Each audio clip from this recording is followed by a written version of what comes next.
అందరికి వందనాలండి. Welcome to master Raju channel. So okay, ఒకసారి హలో చెప్పండి మీరు. హలో హలో లలిత్ గారు. అందరూ యేసుక్రీస్తు కోసం ఎదురు చూశారు, ప్రవచించారు.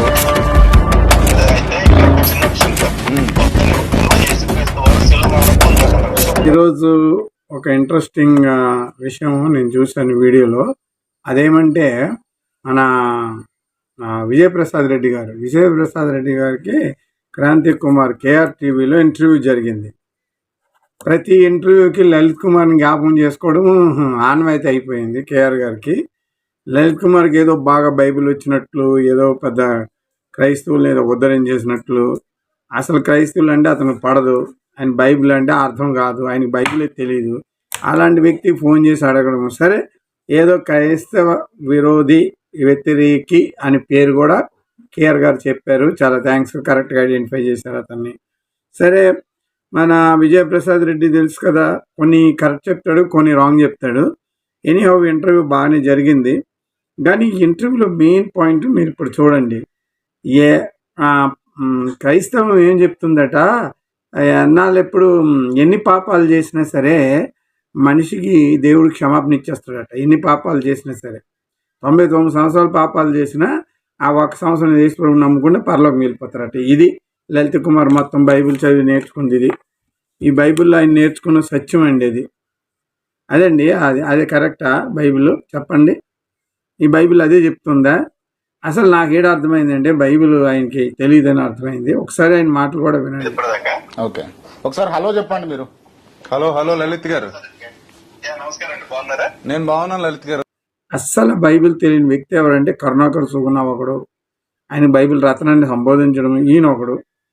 ఈ మన ఆంధ్రప్రదేశ్కి తగులుకున్న సీడలు లాంటి వీళ్ళు బైబిల్ రాదు, వీళ్ళకి బోల్డ్ మంది ఫాలోవర్స్. వీళ్ళు మాట్లాడితే బైబిల్ మీద విరుచుకుపడడం, వీళ్ళు మనకు రాదని చెప్పడం. ఒకడేమో బైబిల్ రత్నం, ఒకడేమో బైబిల్ పుష్పం, వీళ్ళు పేర్లు అన్నమాట. ఇక చూడండి, మొదటి క్వశ్చన్ అడిగాడట, సిలువ మరణం కోసమని బైబిల్ అక్కడైనా ఉందా? కొత్త నిబంధనలో యేసుక్రీస్తు వారు సిలువ మరణం పొందారన్న విషయం ఉంది. అవును, ఎక్కడ కూడా సిలువ మరణం పొందుతారు అన్న విషయం ప్రస్తావన ఎక్కడ లేదు. మరణం పొందుతారని ఉంది కదా, మరణం పొందుతారని ఉన్న తర్వాత సిలువ మీద లేకపోతే ఇంకోలాగా ఆ అవసరం ఏముంది మనకి? అదే పాత నిబంధనలో ఎక్కడైనా సరే యేసుక్రీస్తు వచ్చి తన రక్త ప్రోక్షణ ద్వారా ప్రజలందరినీ పాపాల నుంచి విముక్తులు చేస్తారన్న విషయం ఎక్కడ ప్రస్తావించారు?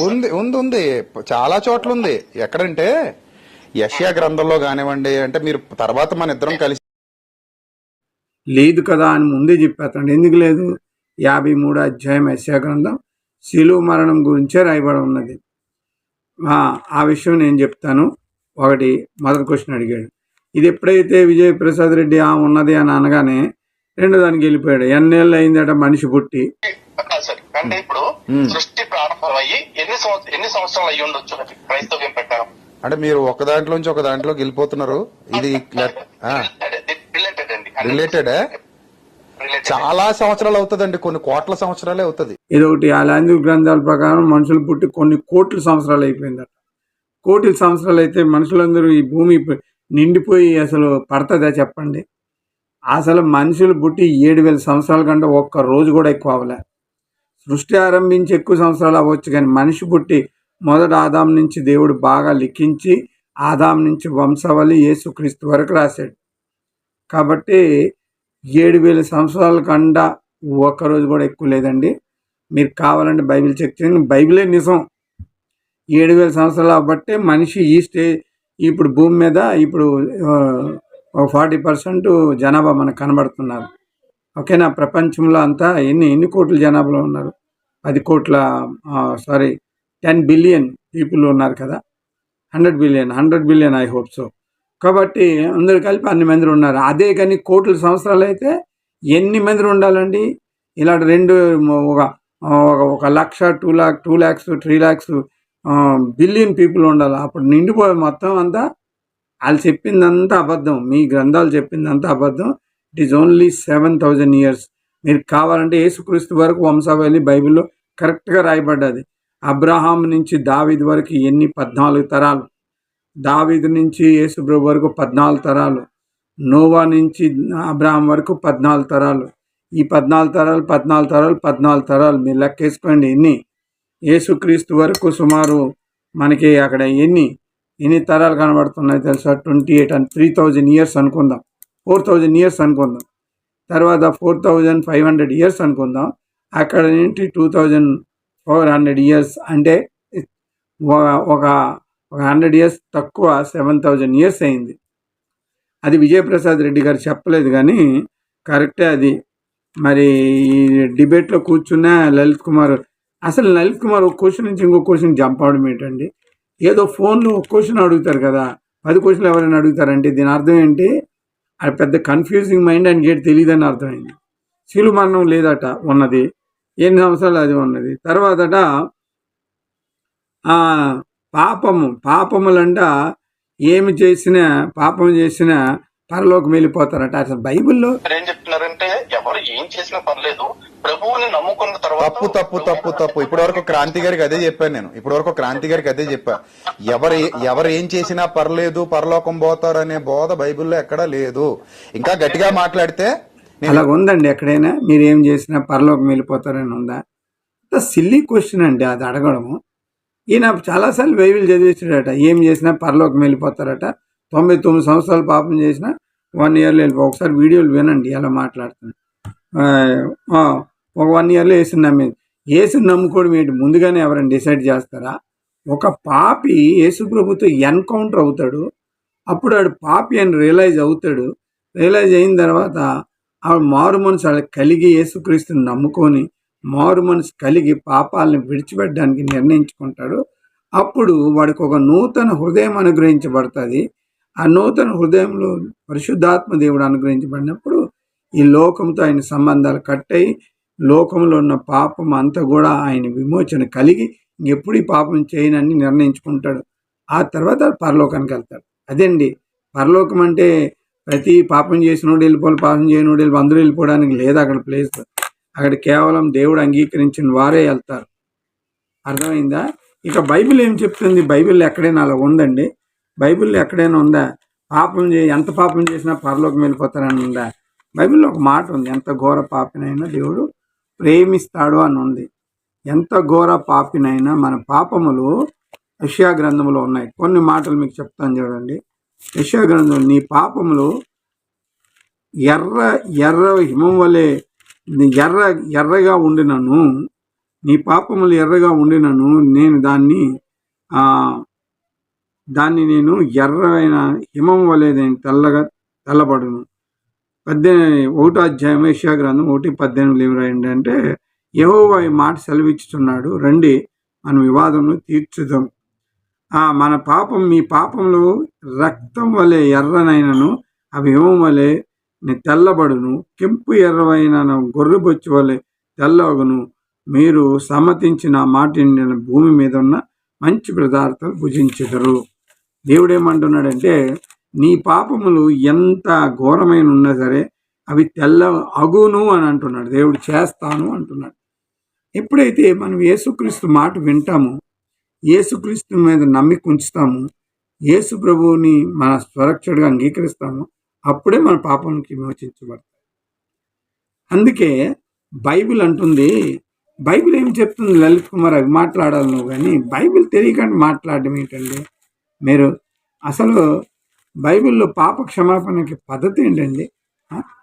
మానవుడు పాపములు దేవుడు విమోచించువాడై ఉన్నాడు.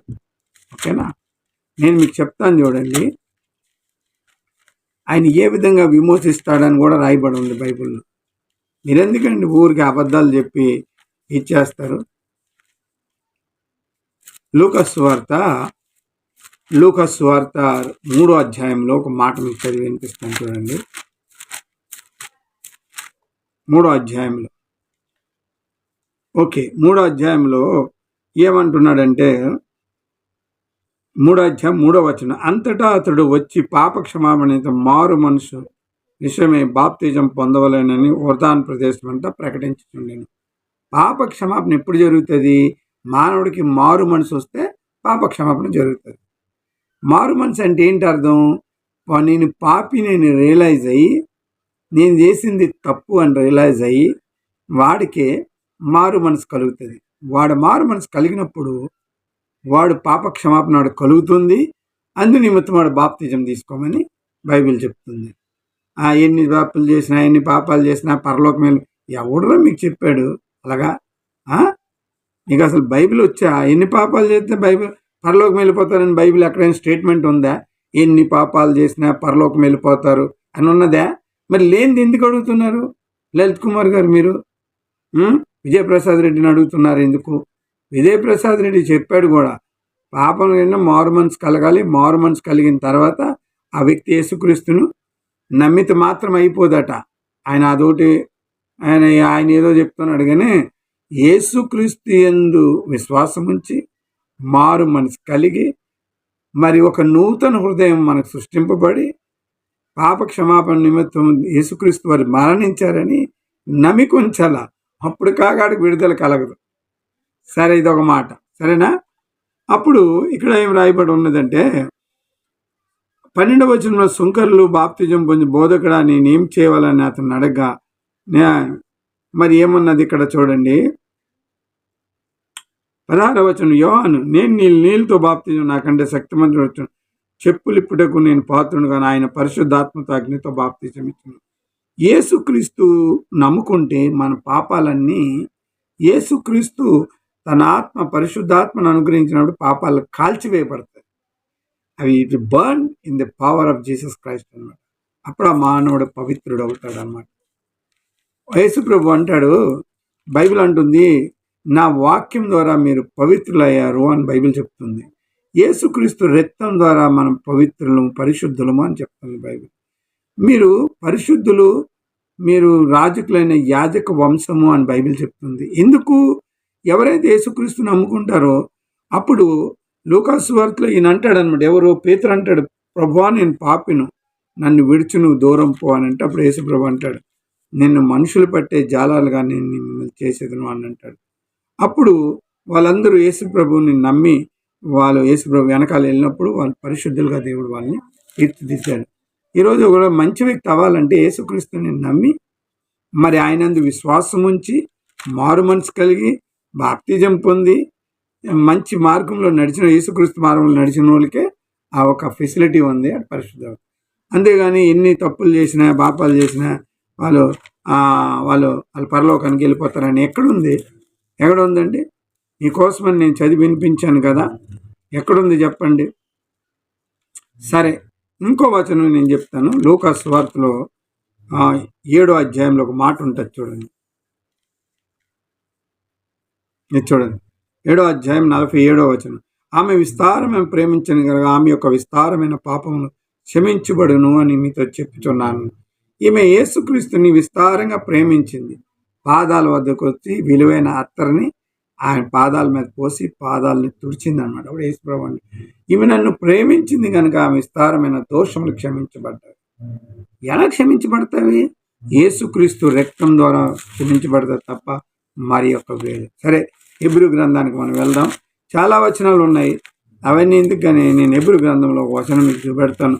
లలిత్ కుమార్ గారు, మీకు ఎలాగా బైబిల్ తెలియదండి, కనీసం మీరు ప్రజల్ని తప్పు త్రోవలో మీరు పట్టించకండి, సరేనా? 8వ అధ్యాయంలో ఇదిగోండి 9వ వచనం, 9వ అధ్యాయము 14వ వచనం, 12వ వచనం. మేకల యొక్కయో కోళ్ళ యొక్కయో కాక తన స్వరక్తంతో ఒకసారి పరిశుద్ధ స్థలంలో ప్రవేశించిన ఎలాగనగా మేకల యొక్క ఎడ్ల యొక్క రక్తం మేలైనది, వారి మీద ఆపు దూడ బూడిది చల్లుటయ్యే శుద్ధీకరణ కలుగునట్లు వారిని పరిశుద్ధపరిచిన ఎడల నిత్యుడగు ఆత్మ ద్వారా తను దేవునికి నిర్దోషిగా అర్పించుకొని క్రీస్తు యొక్క రక్తము నిజీవ క్రియలను విడిచి జీవం గల దేవుని సేవించుట మనక్షాక్షిని ఎంతో ఎక్కువగా శుద్ధి చేస్తుంది. యేసు ప్రభు రక్తము మానవుల్ని మనస్సాక్షిని శుద్ధి చేస్తుందట. యేసు ప్రభు రక్తం పరిశుద్ధమైనది, అది యావత్ మానవ జాతి కోసమని చెందించబడ్డది. ఆ రక్తంలోనే విమోచన కలదు. ఓకేనా? యేసుక్రీస్తు అంటాడు మత్తయి సువార్త 26:27 ఏమంటాడంటే, ఇది నా రక్తము అనేకులకి పాపము నిమిత్తము చిందింపబడుతున్న నిబంధన రక్తము. బైబిల్ మాట్లాడడం నేర్చుకోండి, బైబిల్ చదవండి. లలిత్ కుమార్ గారు, మీకు కానీ కరుణాకర్ కానీ బైబిల్ తెలియదు. పాపం అలా చేస్తూ పోతూ ఉంటే మా అవన్నీ క్షమించబడిపోతుంటావా? యేసుక్రీస్తు నమ్మిన తర్వాత ఊరంతా పాపాలు చేసామని బైబిల్ చెప్తుందా? లేకపోతే బోళ్ళు అన్ని పాపాలు చేసి యేసుక్రీస్తు దగ్గరికి వచ్చాను విమోచన కలిగిపోతుందా? అలాగా కలుగుతుంది కాదు. ఒక వ్యక్తి తన పాపిని గ్రహించి యేసుప్రభు పాదాల దగ్గరికి వెళ్తే వాడికి మారు మనసు కలిగి ఆ పాపములన్నీ యేసుప్రభు పాదాల దగ్గర పెడితే అప్పుడు వాడికి విమోచన కలుగుతుంది. యేసుక్రీస్తు నమ్మితేనే విమోచన కలుగుతారు, లేకపోతే కలగదు. ఏం చేసినా కలగదు ఈ లోకంలో. యాగలు, యజ్ఞాలు, అవి తీర్థలు, పూజలు, పనస్కారాలు ఏం చేసినా పాప విమోచన జరగదు. మన అతిక్రమమును బట్టి ఆయన గాయపరచబడను. 53వ అధ్యాయం. మీరు అన్నారు కదా యేసుప్రభు శిలువ మరణం పొందలేదు. అసలు మీరు బైబిల్ చదివారా? నాలాంటి ఉండవలసింది. మీకు సరైన ఆన్సర్ చెప్పేది. మీకు అసలు బైబిల్ చదివారండి? ఏదో మీరు పెద్ద మీకు ఎక్కువ ఫాలోవర్స్ ఉన్నారు, పెద్ద ఏదో యూట్యూబ్లో పెద్ద హీరోలా ఫీల్ అయిపోతున్నారు. 53వ అధ్యాయము మీరు చదవండి. 5వ వచనం. మన అతిక్రమం బట్టి అతను గాయపరచబడను, తన దోషములను బట్టి నలగొట్టబడను, సమాధాన శిక్ష అతని మీద పడను, అతను పొందిన గాయంగా మనకు స్వస్థత కలుగుతున్నది. ఆయన వల్ల మనకు స్వస్థత కలుగుతుంది. ఆయన గాయముల ద్వారా మన స్వస్థత కలుగుతుంది. ఆయన మన అతిక్రమములను భరించువాడై ఉన్నాడు. ఆయన అనేకుల నిమిత్తం తన ప్రాణమును దారపోసెను. 10వ వచనంలో ఉంది. 53వ అధ్యాయం యెషయా గ్రంథం 10వ వచనంలో ఆయన నలుగుటి యెహోవాకు ఇష్టమైన తన అపరాధ బలిగా అతని సంతానం చూసి అతడు దీర్ఘశాంతం యెహోవా ఉద్దేశించి అతని వల్ల సఫలమగును. ఎవరండి? తన ఆత్మ దారపోసిన రాయబడి ఉంది మానవ జాతి కోసం. సరేనా? ఆయన దారపోసెను. ఎలానగా మరణమును తన ప్రాణమును మన కోసమని దారపోసెను. ఎవరైతేనే యేసు ప్రభు. అర్థమైందా?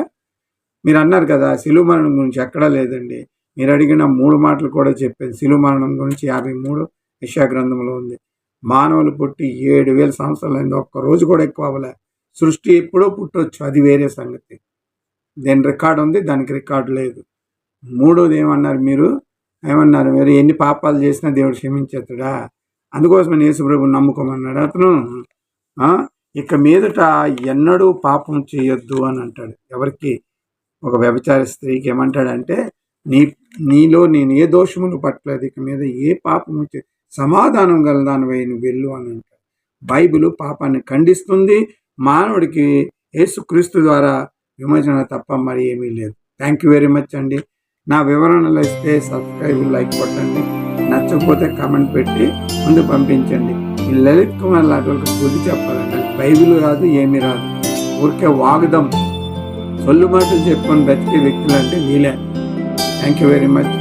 మంచి ఇంటర్వ్యూ కండక్ట్ చేశారు కేఆర్ గారు. ఇలాంటి ఇంటర్వ్యూ కండక్ట్ చేస్తుంటే చాలా విషయాలు బయటపడుతుంది ఎవరికి అనిపించదు. Thank you very much.